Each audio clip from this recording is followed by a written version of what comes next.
Olá, olá, boa noite, sejam todos bem-vindos. E hoje eu tenho o prazer e a honra de receber a Aline Borges, ou Nini Borges, como ela é conhecida nas redes. Ela é autora do livro Corrupção da Linguagem, Corrupção do Caráter, como o ativismo woke está destruindo o Ocidente. Há um tempo atrás, ela fez uma live com o Silvio Navarro, que foi um sucesso absoluto sobre esse mesmo tema. E a Aline, ela é palestrante, autora, consultora científica, criadora de conteúdo e um dos maiores nomes em defesa das crianças, dos adolescentes, de uma infância plena e sem o esquerdismo. Boa noite, Aline, é um prazer falar contigo. Boa noite, que honra. Obrigada, Camila. Bom estar aqui. Aline, prefere que eu te chame de Aline ou de Nini? Tanto faz, fica à vontade. Então vou te chamar de Nini, que é assim que tu é conhecida, tá bom? Tá certo. Aline, o que te motivou a escrever, junto com a Patrícia Silva, esse livro sobre o wokeísmo? Porque é um tema, principalmente 2 anos atrás, mais ou menos, que vocês escreveram, que ainda o movimento estava muito forte. Da onde que tirou a coragem e a ideia? Eu acho que embora todo mundo falasse muito o termo woke, né, estava se popularizando, infelizmente nos falta uma palavra que traduza muito bem isso, então a gente acabou copiando a palavra em inglês mesmo. Eu acho que muita gente não sabia definir, né, com muita clareza o que é woke e saber identificar. Chegou a um tempo em que tudo parecia woke, né, porque claramente as pessoas faltava uma clareza de definição do termo em si. Então, eu e Patrícia pensamos em escrever um livro para ajudar as pessoas, primeiro, a explicar o que é woke e quais são as características desse ativismo. Porque esse ativismo ele tem uma cara muito específica no chão da rua mesmo. A gente é possível ver qual é o modus operandi desse ativismo em diferentes escolas do pensamento. Eu tenho discutido muito na internet sobre ideologia de gênero, mas não se restringe a isso, né? O wokeísmo é um grande guarda-chuva que engloba várias correntes de pensamento, todas elas correntes de pensamento teóricas, né? Teorias sociais de esquerda, e é por isso que a gente sempre diz que o ativismo woke é um ativismo muito de esquerda, muito embora seja financiado largamente por bilionários, o modus operandi desse movimento e aqueles que se sentem atraídos por essa filosofia, por esse modelo cultural, são ativistas de esquerda, né? São alunos universitários, em sua maioria.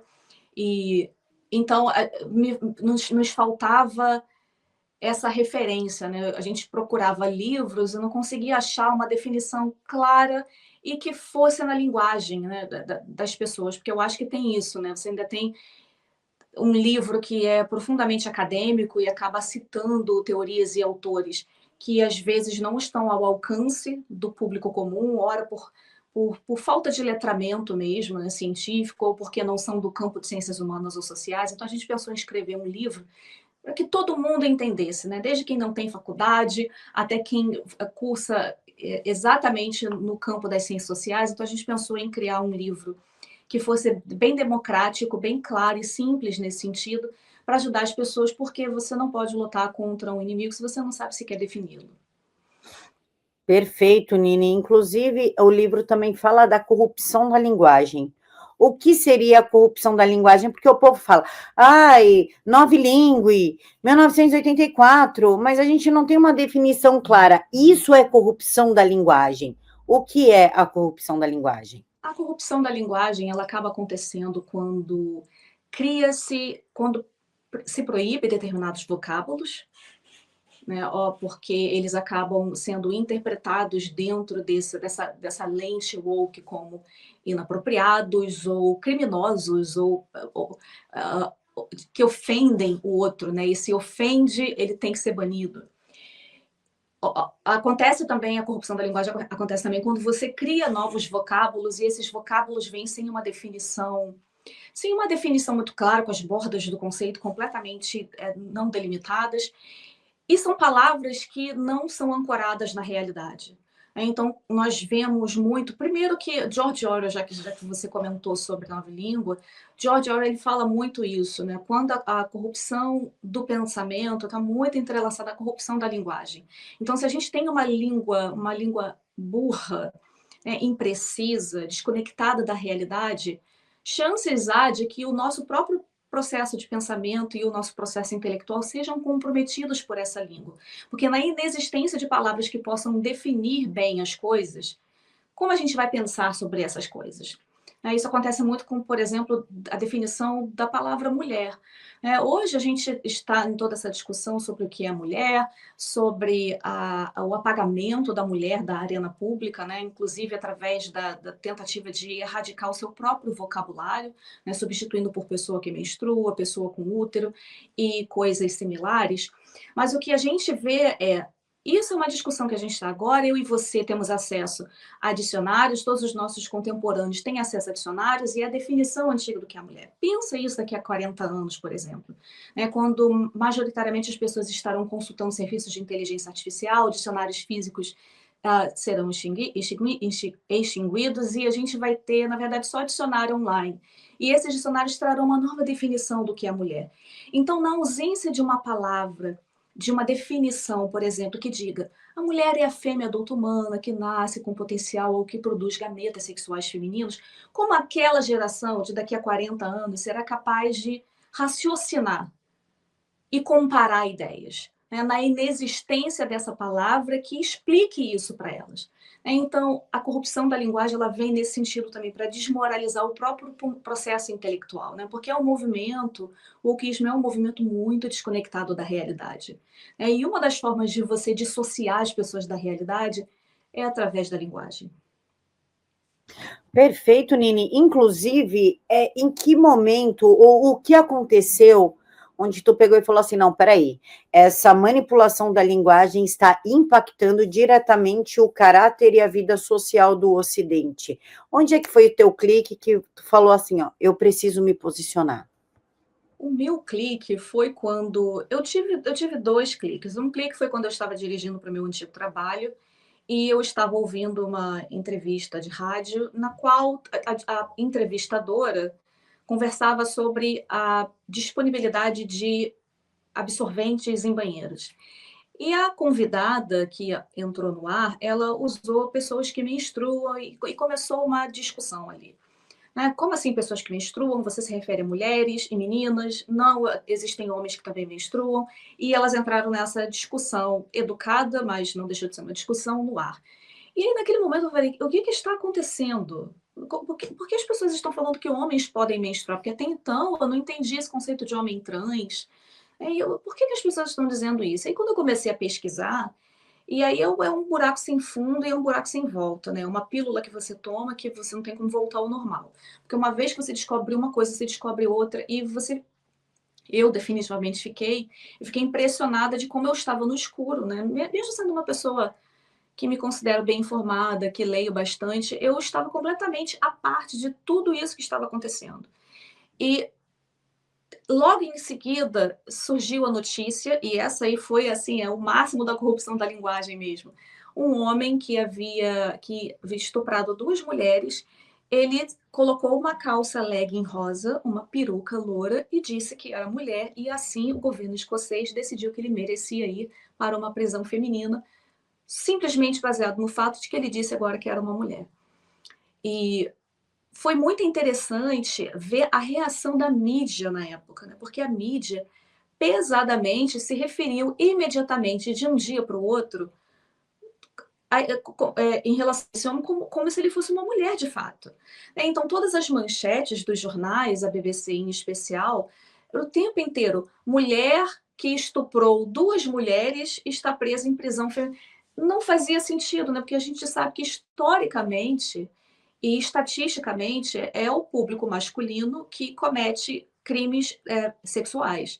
99%, e é uma estatística, é um padrão de criminalidade que se repete em muitos países, pelo menos nos países onde nós temos os dados. Então, ver essa corrupção, né? Mulher estupra mulher, foi meio bizarro de ver, né? E aí como você começa a moldar o pensamento público em relação a isso, né? Porque as pessoas você começa a ferir a estatística, né? Você começa a alterar aquela estatística, porque ela já não significa mais o que significava antes. Uma pessoa do sexo masculino que estupra uma pessoa do sexo feminino, né? Você começa a ter essas alterações e aí como isso ajudou a moldar a opinião pública, eu acho que foi o momento que não apenas eu, mas que muita gente acordou, porque foi de um absurdo sem fim vê, por exemplo, a BBC o tempo inteiro se referindo a esse homem, categoricamente homem, visivelmente homem, um criminoso sexual, inclusive, sendo protegido pela lei como uma mulher. Como se naquela situação de criminoso ele tivesse sido promovido a vulnerável, pelo simples fato de que ele disse que era um homem, ou que ele disse que era uma mulher. Inclusive, muita gente da esquerda se refere a mim como red fem, feminista radical, falando porque eu não aceito homens no lugar de mulheres. Olha o absurdo, Nini. Então, eu sou uma feminista radical porque eu não quero o homem como a melhor cantora, como a melhor esposa. É uma loucura. A melhor. Definição que tenha útero natural, seios e xixis, né? Inclusive, Nini, tu tem um curso que fala se existe um cérebro trans. Sem queimar o teu curso, para que as pessoas vão atrás, porque eu acho interessantíssimo isso, existe um cérebro trans. Eu, no meu estudo da neurociência e da psicanálise, afirmo que não existe. E no seu estudo? Não existe.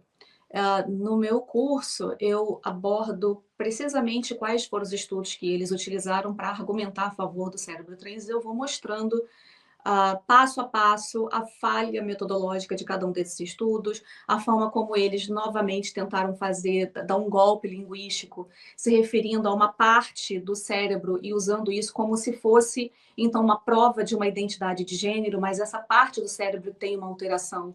Não tem absolutamente nada a ver com a identidade de gênero, até porque eles precisam provar a existência de identidade de gênero, algo que eles não têm como provar. É algo, inclusive, que eu faço no meu novo curso, que eu explico exatamente o que é a teoria queer e por que teoria queer não é ciência, não é acadêmica.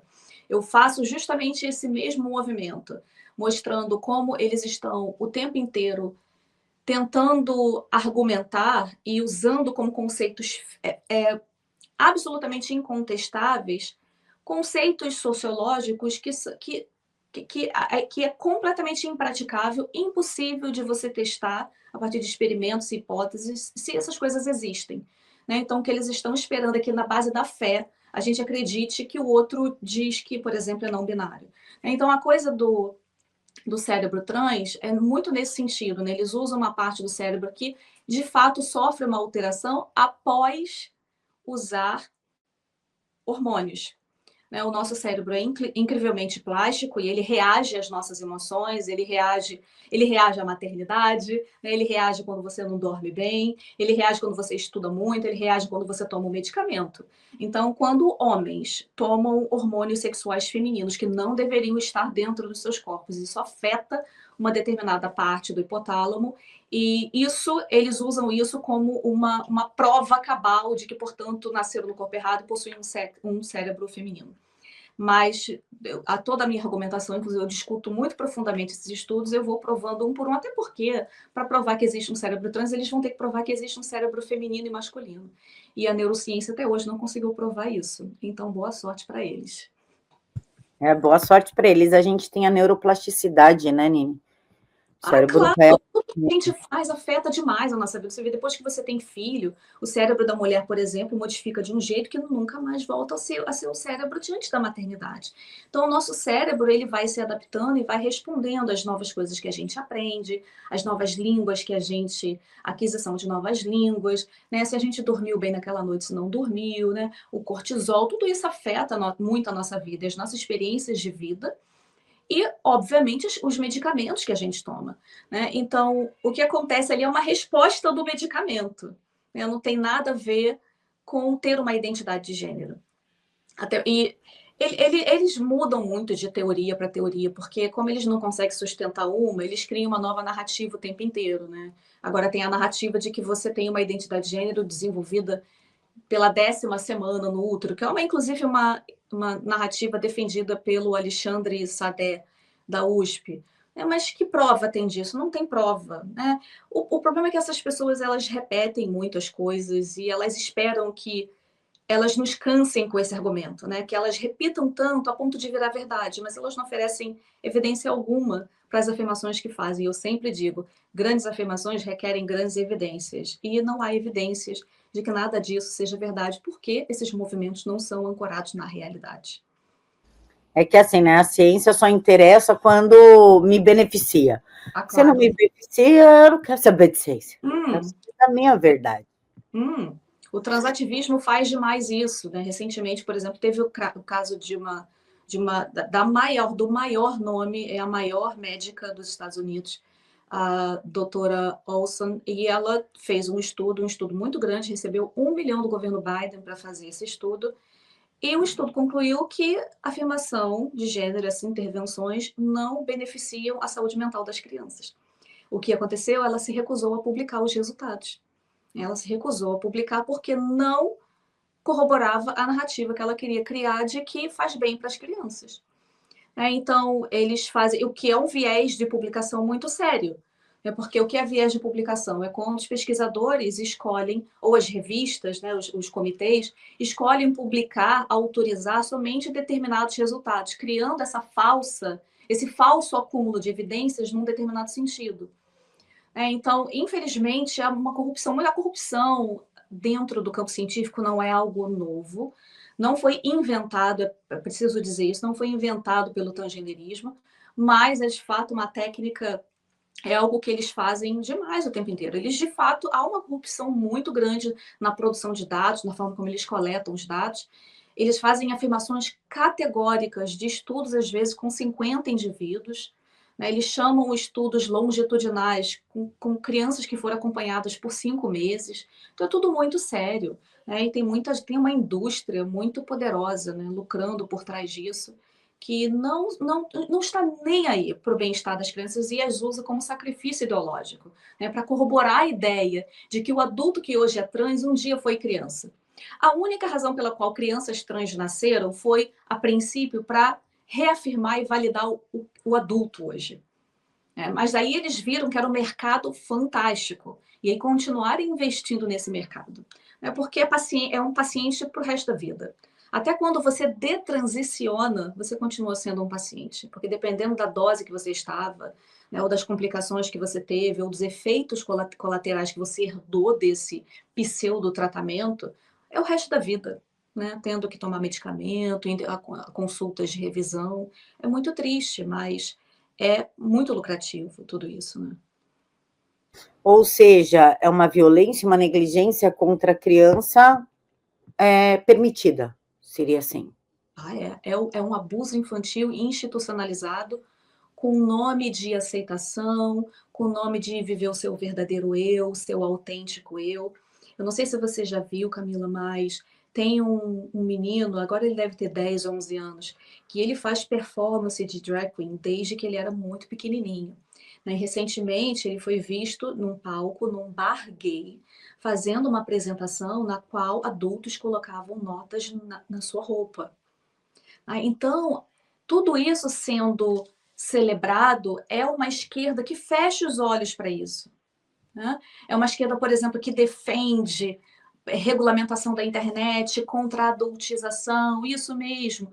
Mas, ao mesmo tempo, é uma esquerda que, que coloca a ideologia em primeiro lugar, que não está nem aí para a saúde das crianças, né? E que celebra uma criança, um menino, estar no palco fazendo uma apresentação profundamente sexual, né, de caráter sexual, porque drag queen é uma coisa muito sexual, recebendo dinheiro em troca disso, né, e a esquerda celebra como seu verdadeiro eu, autêntico eu. Né?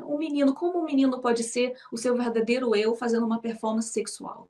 Né? Isso diz muito sobre esse movimento, né, e mostra até que ponto ele está disposto a ir para defender a própria ideologia. Ele está disposto a pisar por cima de qualquer pessoa para continuar avançando, porque é muito dinheiro envolvido. Nossa, é tanta gente lucrando com isso. E a gente entende e a gente percebe como as crianças vão sendo usadas nesse tabuleiro de poder, tabuleiro de lucro. Né? Ninguém está se importando com as crianças, não. A gente sabe muito bem e a gente consegue enxergar isso. E quanto mais as pessoas se educam, porque eu acho que tinha mais aceitação, Camila, um tempo atrás. Fizeram um estudo aqui no Reino Unido, por exemplo, vendo a aceitação do movimento trans, né? E fizeram várias perguntas sobre acesso a espaços públicos, proteções. e comparar os estudos, porque foi um estudo que foi feito eu não me recordo agora, mas há alguns anos.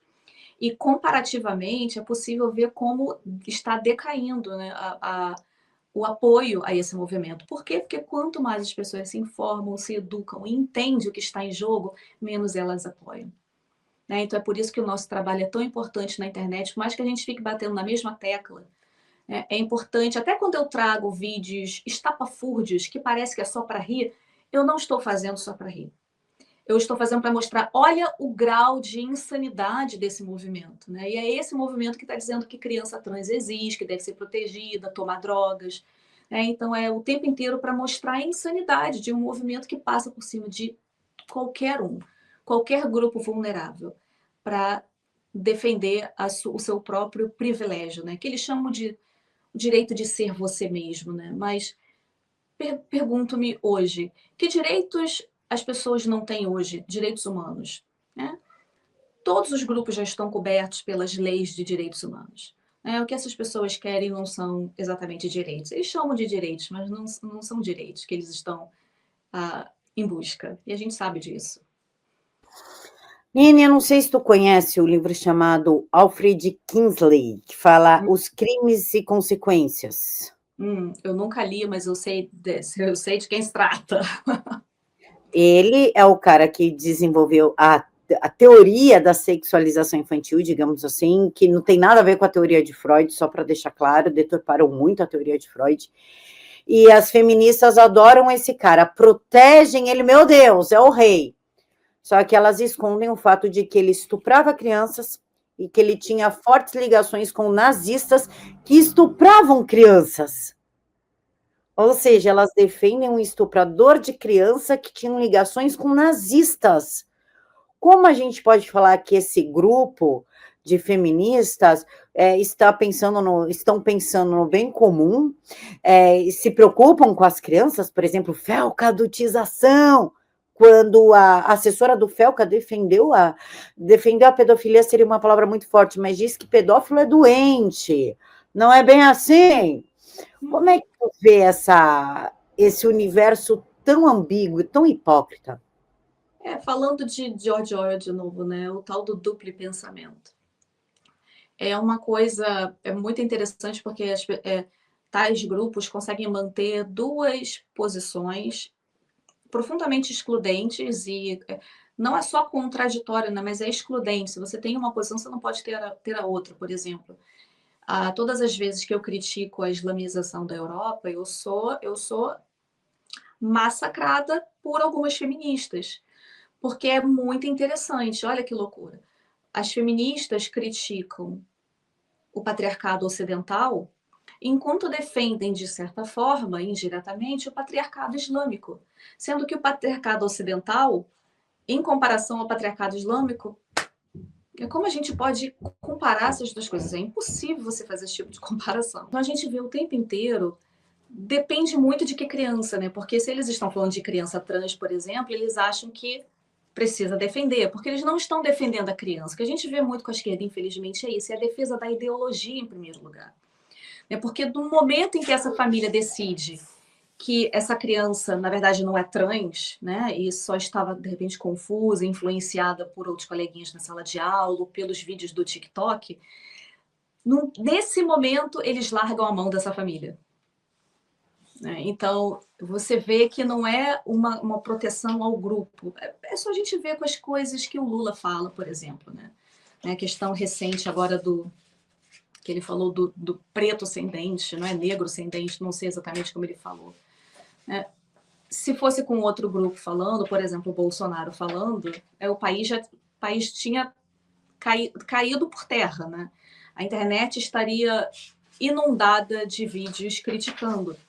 Porque a gente chegou nesse momento que a defesa da ideologia ou das figuras, dos líderes das seitas, né, importa muito mais do que a defesa das pessoas, né, dos grupos identitários, vale muito mais do que a defesa do indivíduo em si. É muito triste ver como o wokeísmo deu certo no Brasil. Né, e eu acho que vai continuar dando cada vez mais certo, porque eles estão penetrando nas instituições públicas. E essas pessoas agora entram via concurso público, né? Por exemplo, no judiciário, você vê o Ministério Público, defensorias públicas completamente cooptadas pelo wokeísmo, as universidades, a gente não precisa nem dizer nada, e vai ser muito difícil, cada vez mais vendo as organizações sendo tomadas, e nos falta investigação, né? Eu sinto que a gente falta aquele jornalismo investigativo de ir atrás do dinheiro, né? Sente o cheiro do dinheiro. Porque a gente vê quando determinada organização, do nada, né, se posiciona a favor de ideias meio radicais e você fala, ei, por que do nada essa pessoa mudou? Poxa, cadê os jornalistas investigativos para correr atrás da linha do dinheiro? Porque tem coisa aí. Né? Eu sinto que falta um pouco isso. Eu acho que é porque no Brasil tem tanto problema, Camila, que os jornalistas têm dificuldade de focar em uma coisa, sabe? Porque todo dia a pessoa não consegue se recuperar. Né? Hoje o Lula fala uma coisa, amanhã é mais um inquérito sendo aberto, mais um político sendo. E aí morre alguém, e aí uma facção ataca a outra. Então as pessoas não conseguem. O jornalista tem uma vida muito difícil também, né, no Brasil, o jornalista sério, que ele não consegue focar num problema só, porque não dá tempo de processar aquele problema até o final. Né? Não dá, agora a gente está com investigação do Tagliaferro, que prometeu material, não sei o que, do material. Então você fica olhando para tudo, não dá para ver um ponto só. Não dá, não dá. Por exemplo, existe uma jornalista investigativa, o nome dela é Jennifer Bilek. Foi ela que me abriu os olhos para o transhumanismo, né? Foi ela que começou a pesquisar, correr atrás do dinheiro. E ela começou a identificar quem eram os bilionários que estavam financiando não apenas o transgenerismo, como também o transhumanismo. E ela encontrou tantas ligações, tantas conexões completamente escrachadas, nada é feito às escusas, né? Os valores estão lá sendo doados, estão sendo publicados em relatórios financeiros, essas pessoas estão gravando vídeos em TED Talk, então, assim, é tudo muito aberto, né? Nada é teoria da conspiração, é tudo feito às claras. E aí foi ela que, pela primeira vez, falou coisas que levantaram o meu alerta, e aí eu comecei a pesquisar por mim mesmo. Mas é isso. No Brasil, eu sinto que dentro desse tema trans, faltam jornalistas que se dediquem exclusivamente a isso. Porque o Brasil é essa complexidade. Né? E os jornalistas simplesmente não conseguem dar conta. É problema sem fim, um atrás do outro. A gente dorme com um problema, a gente acorda, o outro já surgiu. Eu tenho muita dificuldade de produzir conteúdo, por exemplo, porque eu simplesmente não dou conta da quantidade de tragédia que acontece. Não, tá difícil. Inclusive, Nini, queria que tu explicasse para a gente, isso é uma dúvida que eu tenho, a diferença entre a teoria queer, LGBT e o homossexual padrão. Aquele que é homossexual e segue a vida dele como homossexual. E já dentro dessa pergunta, uma reflexão, um ponderamento sobre a teoria queer, por exemplo, até onde eu sei, me corrija, por favor, se eu estiver errada, é aquela, eu vou proteger a criança, mas ela pode tocar no corpo de um homem nu dentro de um museu, que aí não é problema nenhum. Ou eu quero um vagão só para mulheres, mas ao mesmo tempo um banheiro misto. Onde que essas divergências se conectam? A gente volta para o ponto de incoerência o tempo inteiro, né? Porque como esses movimentos, eles não são baseados na realidade, eles se permitem não terem lógica. Especialmente a teoria queer, ela foi muito herdada do pós-estruturalismo. E no pós-estruturalismo, eles favorecem muitas mini-narrativas, cada um tem a sua verdade, né? As verdades das pessoas importam. E aí, mesmo dentro do campo científico, foi se substituindo as verdades fixas, né, como o sexo biológico, por exemplo, por verdades contínuas. Depende de quem fala, depende de quem quer. Se hoje eu quiser ser homem, eu posso ser, amanhã eu posso ser mulher, agora eu sou não binário. Né? Então não tem um ponto fixo. Então, quando você tem um monte de teoria circulante e essas teorias não têm um ponto de verdade fixo, ela pode ser qualquer coisa, porque uma palavra que não significa nada pode significar tudo. Né? Então, o que a gente vê, por exemplo, LGBT, né? Começou com ainda era gays, lésbicas e simpatizantes, digamos assim, que foi uma resposta, foi um movimento de resposta às primeiras marchas dos anos 70 por direitos civis. Ei, a gente quer casar, a gente quer ter direito à herança. É isso que a gente quer. Deixa a gente em paz, viver a nossa vida, e é isso que a gente quer. né? E esse movimento, ele ganhou muito apoio à época e teve a crise da AIDS, foi a primeira vez, inclusive, que a indústria farmacêutica colocou as garras nesse movimento, mas foi um movimento lucrativo por um tempo, porque eles desenvolveram coquetéis que prolongaram a vida das pessoas e deram uma certa estabilidade a esse grupo, né? Que havia uma contaminação com o vírus HIV muito alta dentro desse demográfico. Pois a busca, né, em busca de novos públicos, novos mercados, eles começaram a expandir a questão do T, né, porque há muito dinheiro no T.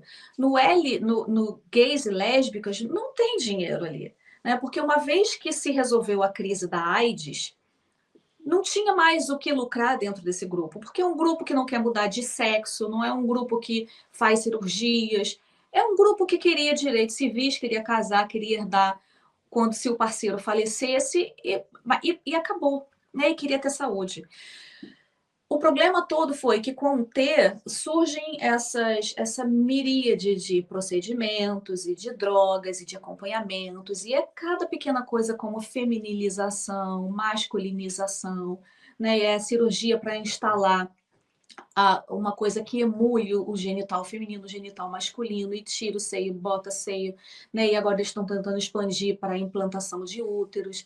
Então, é um mercado muitíssimo rico. O T, antigamente, era um mercadinho desse tamanho, Camila, composto de transexuais, que em sua maioria eram homens de meia idade, e esses homens, eles tinham fetiches de travestismo. Muitos deles casados e em profissões consideradas até mesmo bem masculinas, como militarismo, construção civil.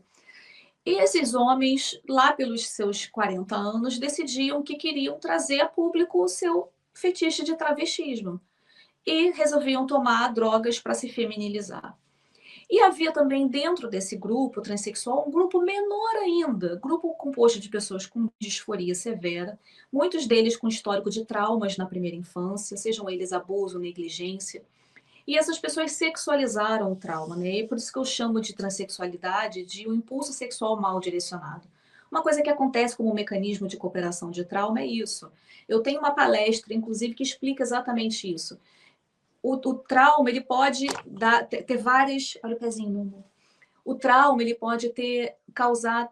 A pessoa pode cooperar com aquele trauma de diversas formas. E uma das formas é sexualizando o trauma. Então, o transexualismo é uma forma, é um impulso sexual mal direcionado, advindo de experiências, muitas delas na primeira infância, que acabam fazendo com que a pessoa odeie a sua identidade, o seu corpo, quem ela é, né? E acabe recorrendo a uma terapia, digamos assim, intervenções que façam com que ela se encaixe num corpo que faça com que ela se distancie mais ainda desse trauma. Então, por exemplo, um menino que tenha sido abusado. Barulho, tá, meu amor? Um menino que tenha sido abusado, por exemplo, ele pode agora escolher viver como uma menina, achando que se distanciando daquele menino que um dia ele foi, ele não será abusado mais. Então a gente vê muito dentro dos estudos clínicos, isso acontece bastante, né? Mas, observe, a gente está falando de uma porcentagem minúscula da população.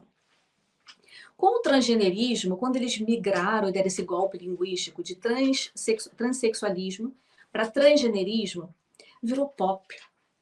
E aí não eram só homens com fetiche de travestismo que procuravam as clínicas. Meninas passaram a procurar clínicas. Crianças passaram a ser introduzidas ao conceito de que elas podiam nascer no corpo errado. E houve uma mudança bem séria por volta de 2020, 2010, de 2010 a 2020, houve uma mudança brusca no demográfico, que era composto exclusivamente, praticamente, de homens, antes do transgenerismo nascer, e que reverteu, e hoje, agora a coisa está baixando um pouco, né? Tá sendo freado em vários países, pelo menos aqui na Europa, houve uma mudança e a maioria das pessoas que procuravam clínicas de gênero eram, na verdade, agora meninas, né? E isso teve muito a ver com a pandemia, né? As meninas no TikTok, vendo essas conversas, especialmente as meninas autistas, foram muito prejudicadas nesse sentido. E tem dados robustos de vários países mostrando isso, que a população autista tem muita prevalência dentro desse grupo não conformista. Né? Porque a menina autista, ou menino também, eles têm um processo de pensamento diferente, eles têm ideias obsessivas, eles ficam fixos em determinados pontos. Então, eles têm dificuldade de, por exemplo, experimentar a puberdade.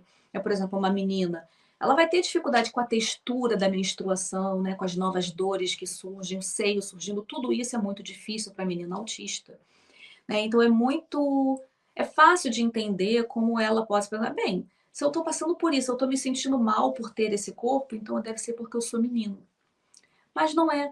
Falta alguém sentar com essa menina e falar, não, sabe por que você está sentindo assim, estranha, né, diferente? É porque você é autista. A clareza do diagnóstico faz com que a pessoa possa se entender melhor. E se aceitar melhor também. E aí você vê a indústria farmacêutica salivando por isso, né? Porque abriu um mercado inacreditável. Não satisfeitos, LGB, né, ainda era baseado numa realidade fixa. A ideia de que as pessoas têm uma orientação sexual, que pode ser hétero ou homossexual, e isso é baseado no sexo biológico do outro. Né? Então, o sexo biológico é ainda uma verdade fixa. O transexual, ele também tinha uma verdade fixa. Né, baseado numa pessoa que tem um fetiche de travestismo, pessoa que tem problemas, traumas, né, e está cooperando com esse trauma. Mas então eles se desconectaram da realidade também e se transformou no que eu tenho chamado de transgenerismo queer. Queer é completa dissociação da realidade. Você pode ser absolutamente qualquer coisa que você quiser, desde que você diga, porque a palavra tem o poder de criar realidade. O tempo inteiro, o que eles fazem e o queer vem do pós-estruturalismo, do construtivismo social, que eu chamo de construtivismo social radical. Então, eles começaram desconstruindo as relações entre os sexos, os estereótipos, e eles foram avançando para métodos de desconstrução cada vez mais radicais, a ponto de agora que eles consideram que sexo biológico não é mais sequer uma coisa natural, essencial. Agora também eles estão, Judith Butler, por exemplo, no último livro dela, ela argumentou já que sexo biológico é também construção social. Então, queer vem bebendo dessas águas do pós-estruturalismo que tem essa completa desconexão com qualquer estrutura social, com qualquer verdade fixa, que foi uma corrente do pensamento que criticou muito o pensamento positivista científico. Então, eles criticam as normas científicas, eles não gostam do modo como a ciência é feita, tudo isso porque, para o pós-estruturalismo, linguagem e poder são formas de oprimir outros grupos, e a ciência foi erguida no Ocidente por homens brancos, héteros, cis, blá, blá, blá, a história toda que a gente sabe. Então, por que eles têm esse inimigo? Tudo que esse inimigo fez tem que ser descartado. Então, eles criticam muito a ciência. É por isso que você vai ver dentro desses estudos queer um completo absurdos sendo publicados com esse verniz científico, mas eles nem conseguem ver problema nisso, porque eles acham que aquilo é ciência. Porque eles são anti-ciência, na verdade, eles são anti-método científico, eles são contra a rigidez da ciência. Eles acham que a ciência pode ser qualquer coisa, pode ser histórias pessoais, narrativas do coração, tudo isso pode ser ciência. Então, quando a coisa entrou por TQ+, né, dentro do LGBT, piu-piu, que aí não acaba, né, é a máfia do alfabeto, né, haja letra, quando passou do TQ+, perdeu completamente a conexão com a realidade. E hoje, eles traem até o LGB, porque é um movimento extremamente homofóbico. Hoje você tem, por exemplo, homens que dizem que são mulher trans, dizendo que são lésbicas, e exigindo que mulheres lésbicas se relacionem com eles, baseado naquilo que ele acha ou que ele alega ser. Então, assim, eles estão interferindo no direito de uma mulher de escolher com quem se relacionar. As chamam de genitalistas e coisas do tipo, e o mesmo vale homem trans com homens gays. A gente sabe também que desse grupo de crianças não conformistas, muitas delas, quando crescem, se tornam homossexuais. Então, o que a gente vê é a conversão, conversão hétero 2.0, sabe? Porque, em vez de deixar essas crianças crescerem, experimentarem a sua própria sexualidade, decidirem quem elas são, eles querem intervir o mais cedo possível e dizendo que essa criança, na verdade, é do sexo oposto só porque ela é, por exemplo, afeminada. Ou que essa menina é um menino só porque gosta de coisas mais masculinas. Né? Então é pura homofobia com glitter, é o jeito que eu gosto de chamar. E além do mais, o TQ+, se apropriou do financiamento que as primeiras marchas gays permitiram. Né? Eles conseguiram, foi uma luta política muito árdua e eles conseguiram muito apoio financeiro. Então o TQ+, veio como um parasita comer esse dinheiro também. A ponto de hoje você quase não vê mais projetos ligados a LGB mesmo. Você não vê mais. É tudo com essa vibe mais queer. E queer é o que eu falo no meu novo curso. Queer, o que é queer? Queer é absolutamente qualquer coisa, porque é uma palavra...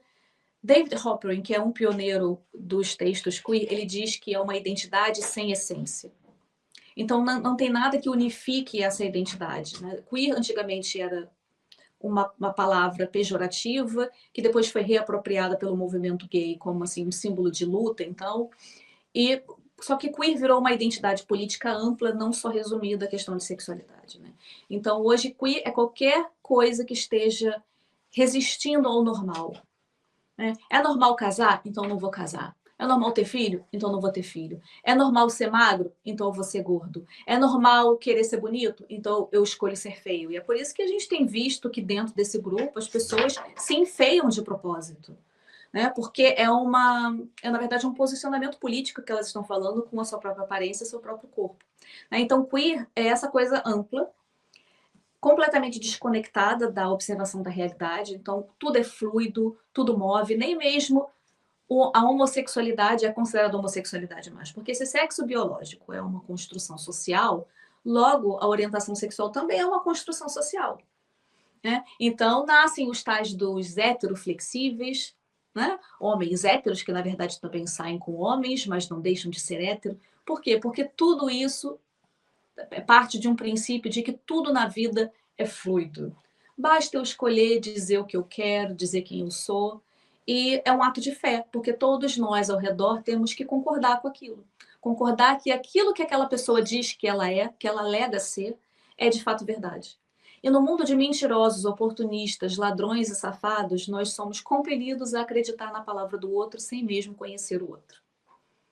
Nini, eles também apostam muito no ressentimento e no vitimismo, né? Coitadinho, tadinho, tititinho, né? Tudo tititinho.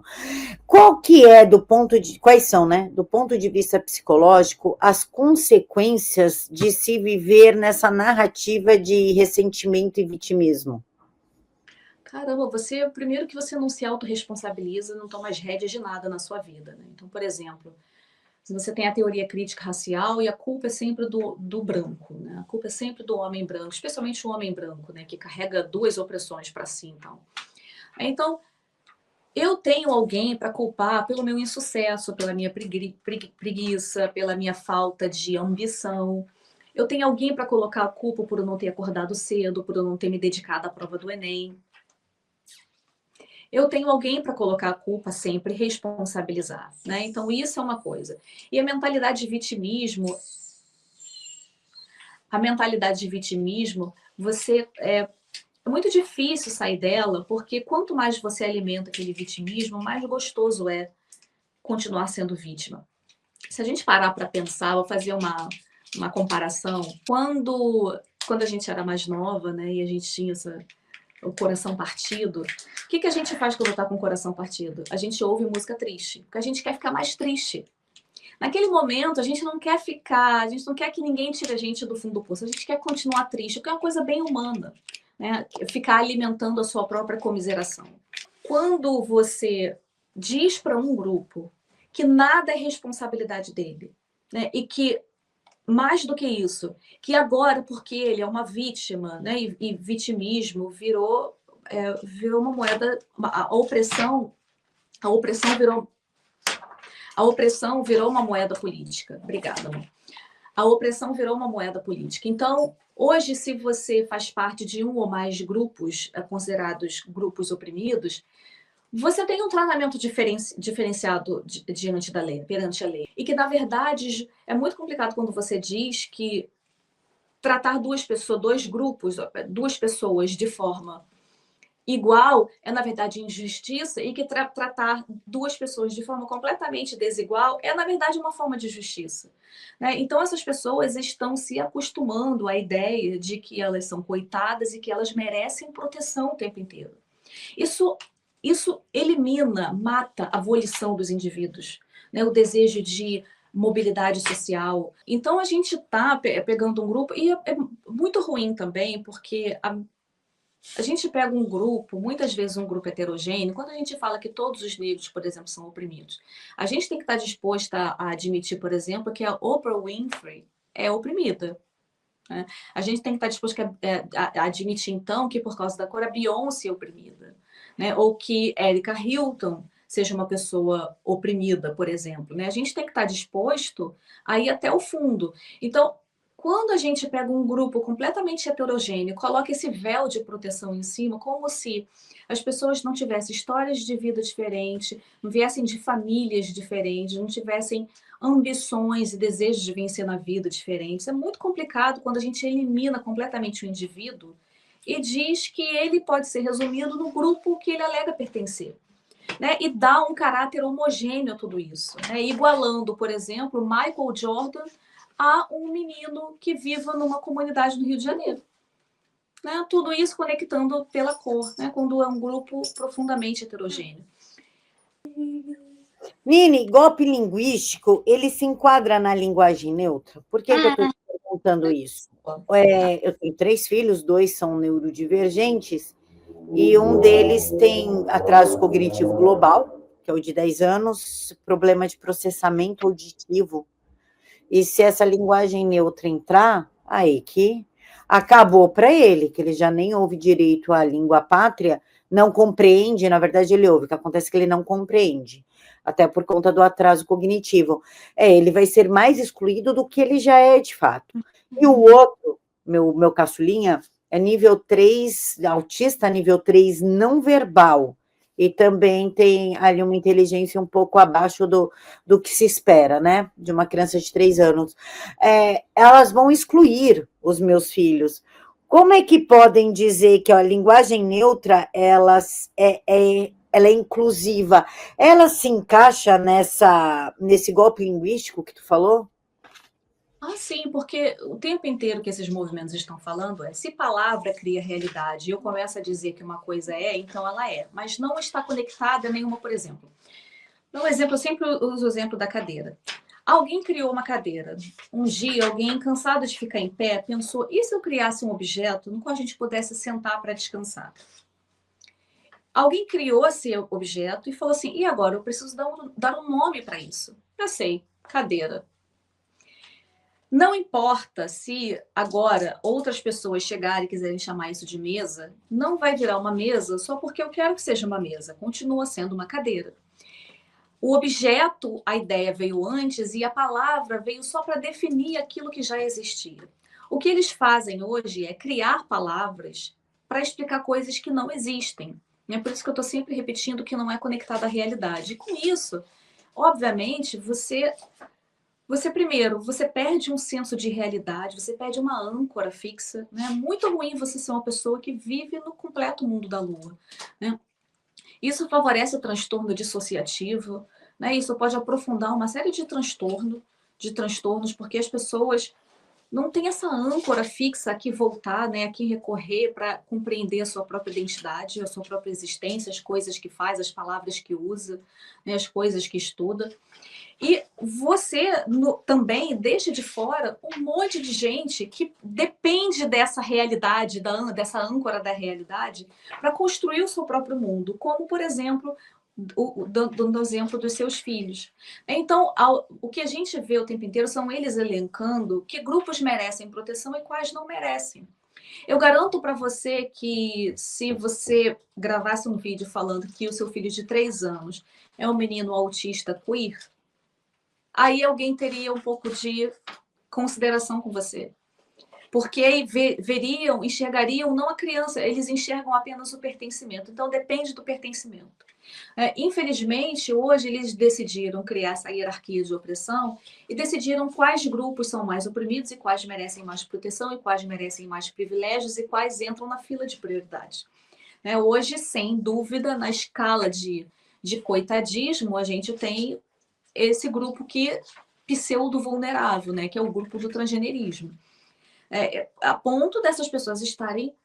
É uma insanidade, né? Você tem cota na universidade para pessoa não binária. Defina não binário. Né? Ancorado em que realidade isso é? Porque se você parar para observar, remova todas as características e estereótipos. Não sobra nada para ser não binário. Não sobra nada. O não binário, ele diz que ele não é homem porque ele é mais feminino, ele diz que não é mulher porque ele é mais masculino, ou ele é os dois ao mesmo tempo, ou alguma coisa no meio do caminho, ou nada. Não tem uma verdade fixa. É um conceito sem qualquer definição. E aí, políticas públicas estão sendo criadas. Quando você faz uma coisa dessa, você obviamente está cometendo uma injustiça com outros grupos, porque você está dando um tratamento de prioridade para um grupo. E aí você vai construindo uma sociedade baseada na não realidade, baseado no desejo do outro, no que o outro alega que é, né? E é muito complicado a gente ficar confiando em pessoas que muitas vezes, por exemplo, são desequilibradas. Já viu esses vídeos que eles gravam às vezes completamente desequilibrados? E a gente tem que acreditar que são essas pessoas que estão guiando a sociedade para um rumo melhor. A gente tem que acreditar que o que essas pessoas dizem é verdade, que o que elas alegam ser é verdade e que o modelo de sociedade que elas querem implementar é superior ao que a gente quer.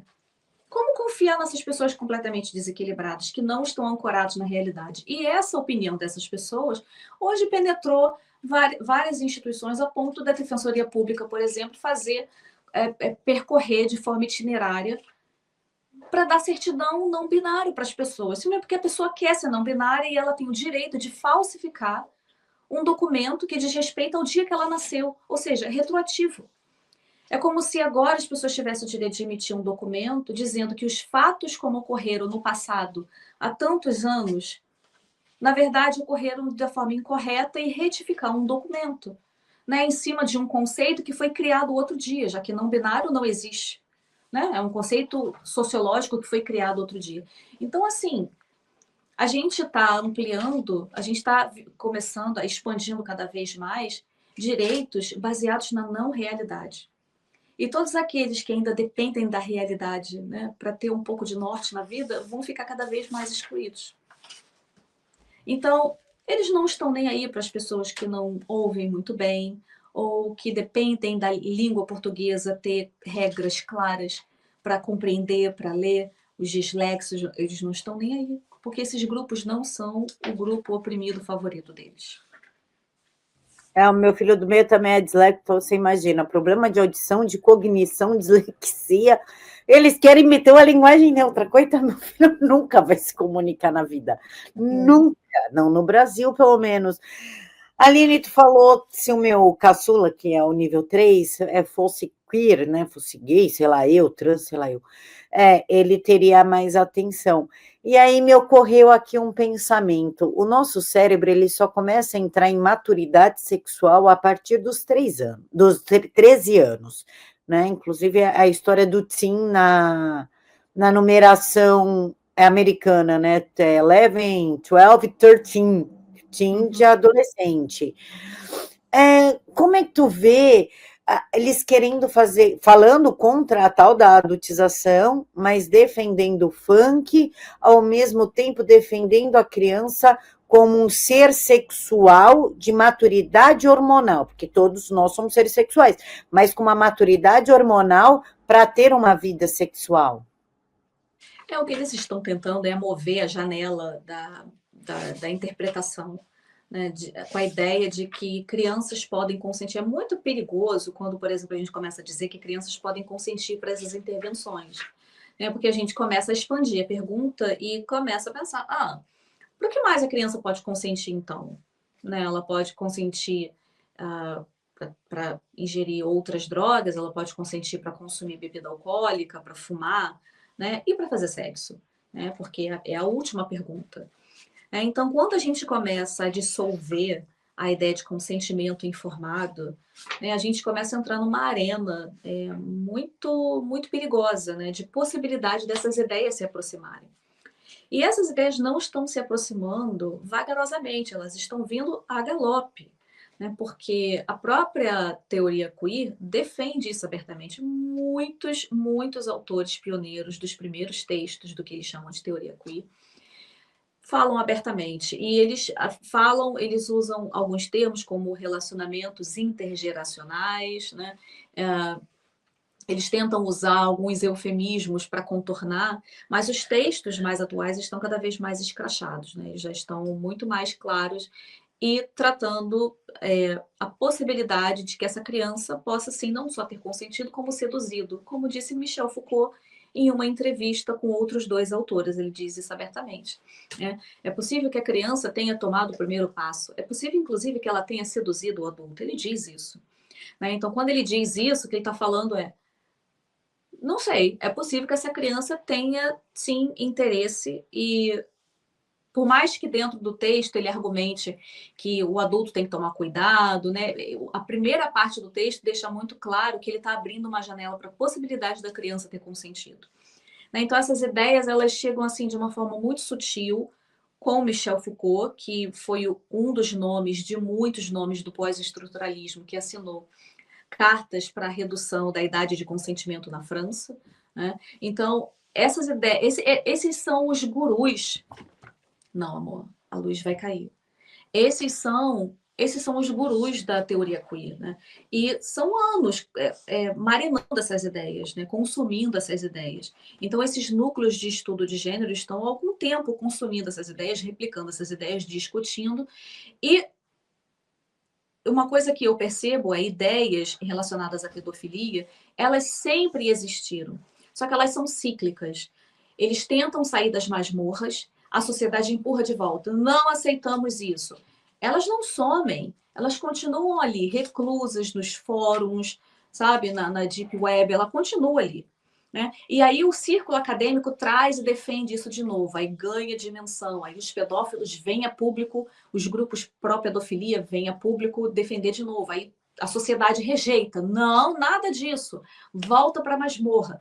E eles ficam nesse movimento de sai e entra o tempo inteiro, tentando uma hora em que a sociedade vai estar mais insensível em relação a esses temas. Né? E eles vão conseguir a penetração que eles de fato querem. Na Alemanha isso acontece muito. Né? O Partido Verde lá é muito associado a grupos pró-pedofilia e é cíclico. Né? Então, nos anos 70, aí acalmou, aí depois voltou, acalmou de novo. E é muito interessante, que eu destaco aqui, que o Partido Verde é um grupo pró-pedofilia associado a esses... E é também o partido que tem empurrado o transgenerismo. Então, é muito fácil ver como as ideias se conectam. Elas não são a mesma coisa. Isso não é a mesma coisa que dizer que uma pessoa trans é pedófila. Não é isso. Mas é interessante ver como esses movimentos caminham juntos e como a abertura de discussões sobre possibilidade de consentimento estão, na verdade, favorecendo discussões no sentido da pedofilia. Né? Porque mais cedo ou mais tarde a questão vai ser: pode ou não pode? Uma criança pode ou não pode consentir? Mas se ela pode consentir para todo o resto, por que não pode para isso? Então é muito...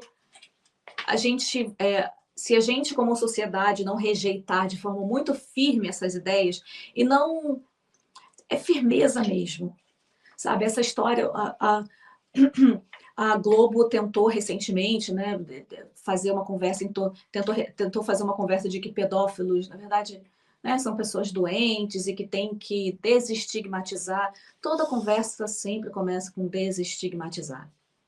Né? Toda conversa começa com vamos olhar para essas pessoas com um pouco de compaixão. E eu não quero ter compaixão desse grupo. Se eu tiver que ter compaixão com alguém, eu vou ter com as crianças. Eu acho que é um grupo que merece a minha compaixão. Mesmo porque a Globo, ela... Eu vi isso daí, foi num programa matinal ainda, para ficar pior o negócio. Mas o que eles esquecem de falar é que a pedofilia, assim como o transexualismo, eles fazem parte de um grupo de perversão, né? Dentro do CID e do DSM, está ali na classificação da perversão. E tudo que é perverso, a palavra já diz, é perverso, é ruim, é mal. Então, eu não sei se eu quero ter compaixão com alguém que faz parte de um grupo de perversão sexual, de uma parafilia. E a gente está caminhando para o final, Nini, e eu te pergunto, eu vou fazer uma estrutura de perguntas e aí tu vai respondendo. Se eu te confundir, eu volto e pergunto de novo. O Brasil tenta fazer a dessensibilização para promover a sexualização infantil e juvenil através do funk? Essa é uma pergunta. E a outra pergunta é: o ativismo woke, ele tem por si uma proteção dos criminosos, dos perversos, dos psicopatas.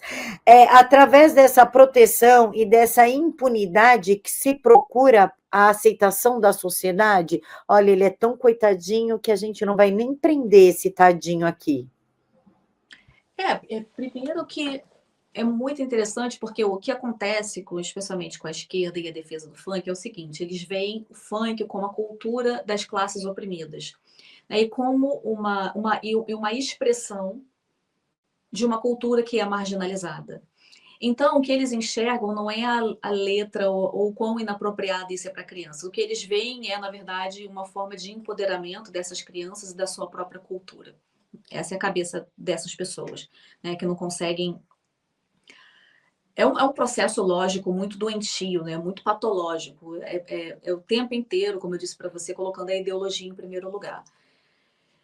E quando a gente vê, não é só com isso, né, mas foi com aquela exibição, por exemplo, da criança tocando um homem completamente nu, e a gente vê também a sexualização das crianças na internet, como foi o vídeo do Felca, mas essa sexualização, ela acontece com essas pequenas coisas, por exemplo, quando a gente diz para uma criança que ela pode ser não binário, né? Assim, não binário está relacionado, por exemplo, como pode estar relacionado à sua identidade e tem uma questão sexual também envolvida nisso, como eu posso dizer que uma criança possa ser isso com 4, 5 anos? Né? Então, o tempo inteiro que eles estão trazendo são estágios que a criança não alcançou e projetando na criança um vocabulário e entendimento de coisas que ela sequer pensou em primeiro lugar naquilo. Né? Você deixa uma criança em paz brincando, ela vai passar a infância inteirinha sem articular nada sobre trans, sobre não binários, nada disso. Né? Ela não está interessada nisso, os interesses dela são completamente distintos.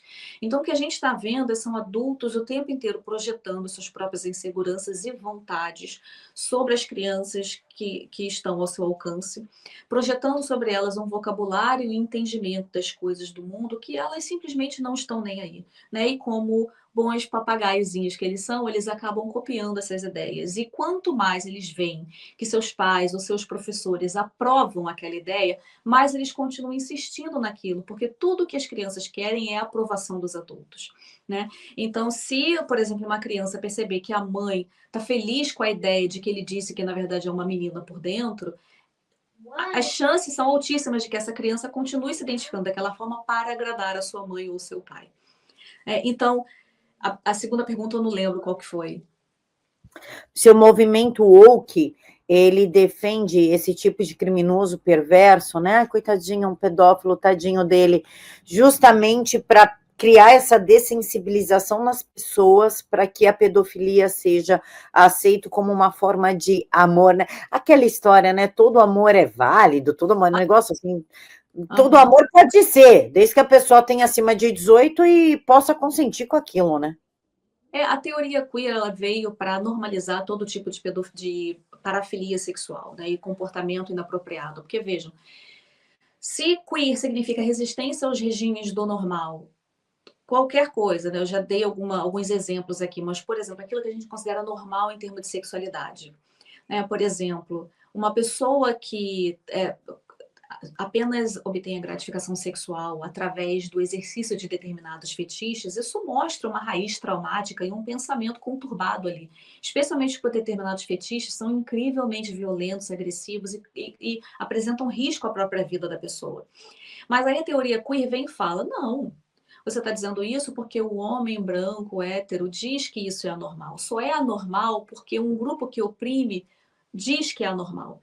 Na verdade, tudo isso são expressões absolutamente legítimas da experiência sexual humana. É isso que a teoria queer vai falar, todos os autores repetem isso o tempo inteiro. Então, o que a gente vê com a teoria queer é o tempo inteiro essa normalização e a despatologização de parafilias.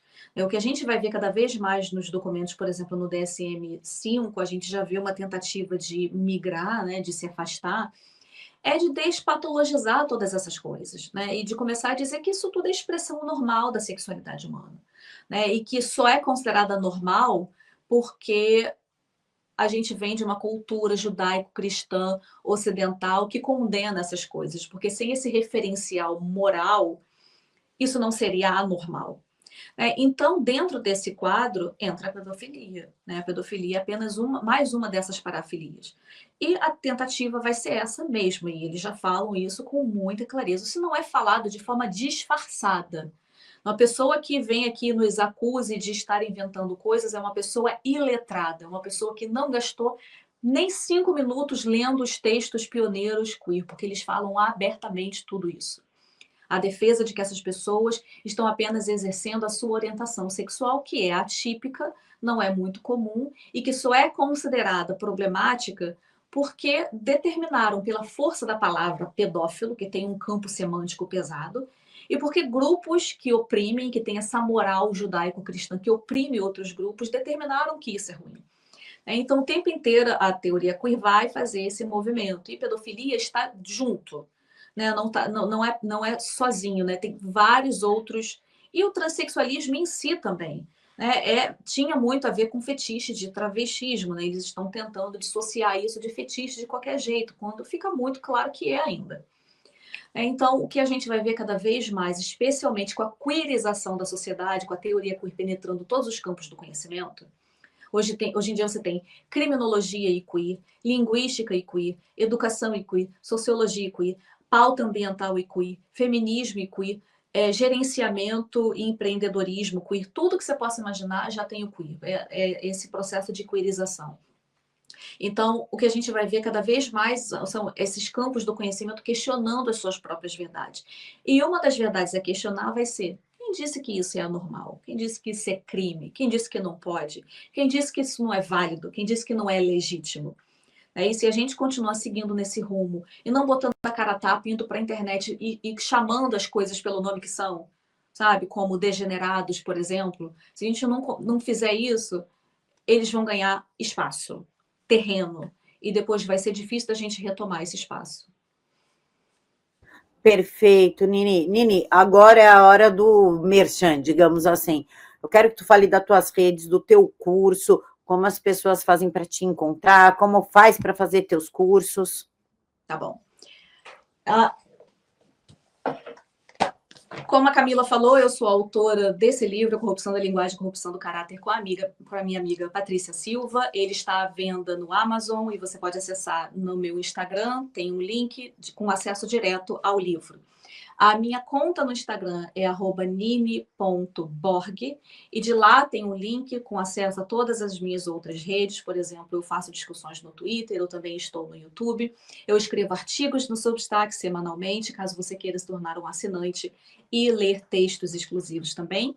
E eu tenho, nesse momento, 2 cursos. Um curso sobre as evidências científicas sobre o cérebro trans, onde a gente trata assim com muito pormenor cada artigo que foi usado para corroborar essa narrativa, que não é, na verdade, uma evidência científica, mas uma narrativa, um discurso.